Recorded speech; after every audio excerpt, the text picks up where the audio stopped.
right, we got one of the sickest MCs that I've ever heard. This man had stood toe to toe with some of the best lyricists in town on tracks.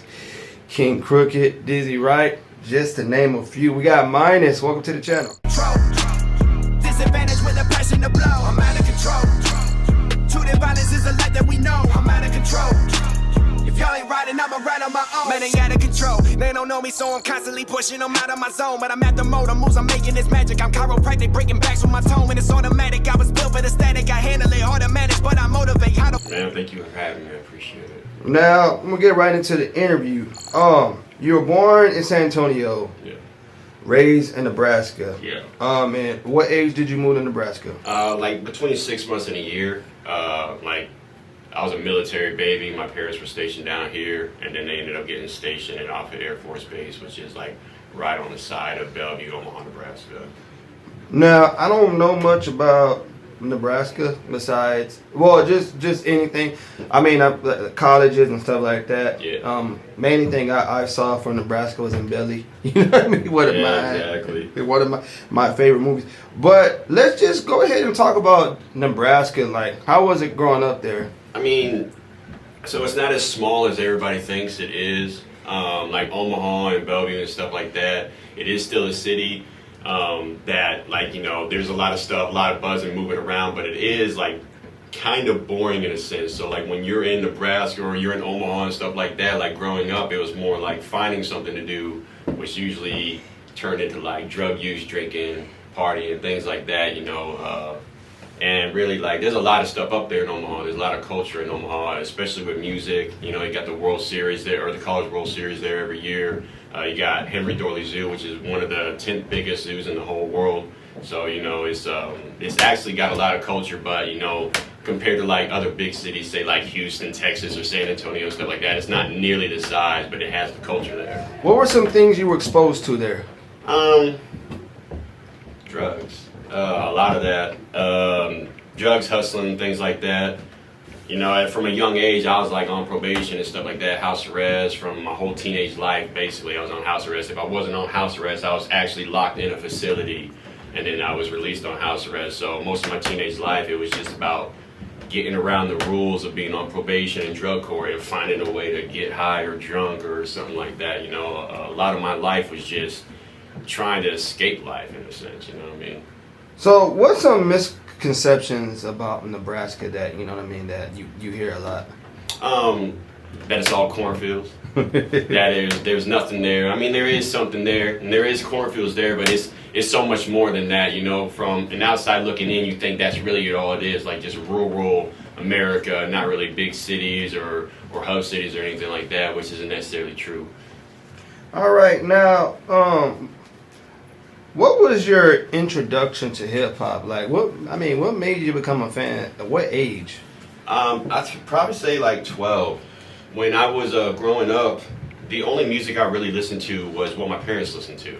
I didn't have control over any remote in the house, you know what I mean, or in the car or anything like that. So I grew up listening to oldies, like, you know, songs from the 60s and 70s and stuff like that. When I turned 12, my brother, he gave me like the first CD he ever bought me was Redman, Method Man, Blackout album. That's the first album I ever listened to, like hip hop wise and stuff like that. And he bought that for me for Christmas, and like, you know, made it a whole big thing. And that's why I instantly fell in love with, like, you know, hip hop just from the jump. All right, man. Now when did you decide to take interest in even rapping? I mean, rapping is a different story. Like, you know, I used to write a lot. I started when I was 13. Used that to get through, like, you know, situations. Like I said, I was locked up in group homes and stuff like that. And when I wasn't, you know, I was on house arrest and stuff. So I would use that a lot of the time just to pass time, like a way of therapy in a sense. I didn't rap anything out loud until I was about 17. So I wrote for a few years before I ever said anything out loud to another person or even told anybody that I was really, you know, trying to mess with music at all. So let's just talk about how you started pursuing a rap career. Like, what made you decide just to do that? I mean, I don't think that I started like thinking I was going to do a career, you know. And even today, like, you know, as I make music, like, yes, I'm way more serious with it. But it's like every time I go into the studio, I'm not making music for people. I'm making music for myself, and if people happen to like that or happen to fuck with it, you know what I mean, that's something that I'm really happy that comes out of it. But really just making music and the pursuit of it isn't really in my career sense, but just in the fact that like this is like therapy to me. This is my way to vent. And you know, it just so happens that a lot of people seem to be connecting to it, and it seems to be getting traction, you know, around the area and stuff like that. All right, now I want to ask you something.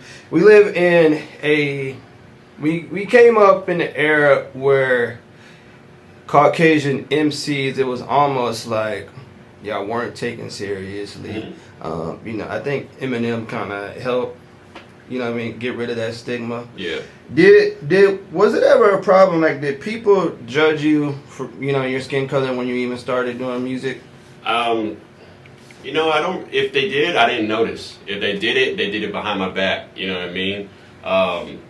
I've been very serious about my artwork. You know, I don't make silly songs or like, you know, I'm a lyricist. Like I'm really interested in, you know, putting a body of work out there that, you know, holds weight with anybody. So I think that the fact that I've always been serious with it brings a certain level of respect with it. You know, people treat you how you present yourself. And in my situation with music, it's just always no nonsense. Like I'm in there to kill it every single time, and I don't care who's on the track with me. It doesn't mean I'm gonna go harder or I'm gonna go less. I'm just gonna do what I do every single time. That's good. That's good. When did you notice that you started like gaining traction, that people were like becoming fans of your music? I think like, so there's a lot of stigma around being like a local artist. You know, getting local love is one thing. When I'm, you know, posting and, you know, or when you're checking your numbers on your Spotify and something like that, and you're, you know, you're getting more hits outside of where you live or outside your hometown, different areas, different countries, different stuff like that, you know, when you got people reaching out from like Istanbul saying, hey bro, like, and these are popular people there and they want features from me, and you know, and things like that. Or when you approach a person like King Crooked and you say, hey, here's this song, you know what I mean, and they genuinely fuck with it, and it's like, you know, I'm not saying like you get a discount or anything like that, but there's just a different a different situation when you bring your hardest and these people actually have to like prove themselves as well. Like, you know, I'm not trying to say that I'm big or anything like that, but it's like when, like, just say the King Crooked features, like people could tell that he tried, like, you know what I mean, like I made this man have to try to, you know, like not even match my level, but it's me matching his level. But you know, he came with a very hard, solid verse and things like that. So I think when you start feeling like, you know, you can actually hang with people, it kind of goes in there with that subject. All right, man. We're gonna touch back on the music. I want to go to you spent some time in prison. Yep. Can you go ahead and talk about just you know what I mean? Well, I mean, like I said, growing up, I've just always been into drug use. I grew up ADHD. I got a lot of, you know, issues with paying attention or just keeping my mind focused on one thing. One way or another, that leads to drug use because it'll set the tone for me when I use a drug. If I use an upper or downer, it's going to set the tone for me instead of me being ADHD distracted and all that stuff. So I think I got into drugs a lot. You know, that turns into possession charges as a juvenile, you know, doing the house arrest thing until like I was old enough to be an adult, and then I was charged, you know, with possession of like, you know, narcotic, like hard drugs, like, you know, methamphetamines, cocaine and things like that. You know, those, second you become an adult, man, those carry times and stuff like that. It's not just group homes anymore. You're going straight to prison. So basically, I dipped into, you know, the harder drugs a lot more, and I ended up actually like manufacturing drugs and things like that. So, you know, all of it just stems from drug use and, you know, just rolling around dirty, basically, man. And how long did you spend time in prison? I was in three and a half years. I did about roughly 2 1/3 in Tecumseh, Nebraska, and then I was in Clarinda, Iowa, in a different prison for the rest of my sentence. All right, now after your prison sentence, is that when you decided? Is that when you came to San Antonio? Yeah, I basically paroled from prison to San Antonio. It was like a catch. Like I was paroling, and you got to appeal to the parole board, and they had options like, you know, halfway home here in Nebraska and stuff like that, because I didn't have no family here left, and then I had family down in San Antonio that, you know, were basically willing to like tell the judge like, yeah, man, we'll take him in and stuff like that. If I didn't parole to San Antonio, they were going to deny me parole. I don't know what the deal was that, but they didn't basically want me to parole out into Nebraska. They wanted me to leave. So the second I told them I was going down to Texas, improve my, my living situation and job arrangements and stuff like that, I got paroled right away. How was it adjusting to the free world being out of prison? So I mean, in prison you do a lot of things solo. You do kind of click up. It happens like that. You got groups of people based on offenses, race, and all sorts of stuff. But it's like when you get out, you still got that I'm in a cell mentality. I didn't really want to leave. I go to work and come home. And one of the most important things when you're in prison, bro, is a routine. People will develop a routine and stick to that because that's what makes their days just pass by and kind of blur into each other. So when I got out, I basically developed a routine that was kind of based off of my prison routine, and I didn't really break that. I wasn't looking to go out and meet people or go to the club or anything like that. I was still on papers for a couple of years after I got out on parole. So I basically had to keep myself on a tight leash, man, because I know what I'm capable of if I allow myself to get comfortable. All right. Did you get homesick being, like from Nebraska coming back here? Yeah, definitely, because like before I went to prison, I did music in Omaha. I grew up in the scene there and met all those lyricists, and it's like it's not like I felt like I abandoned it, but I felt like if I would have stayed in Omaha and done that, I think I would have fell right back into the same old stuff. So it was like a bittersweet decision because it was like this is probably the best move for me, career-wise, just health-wise, and sober-wise. You know what I mean? All right. Now, at what point did you get into the music scene in San Antonio? I was probably here for about 2 years.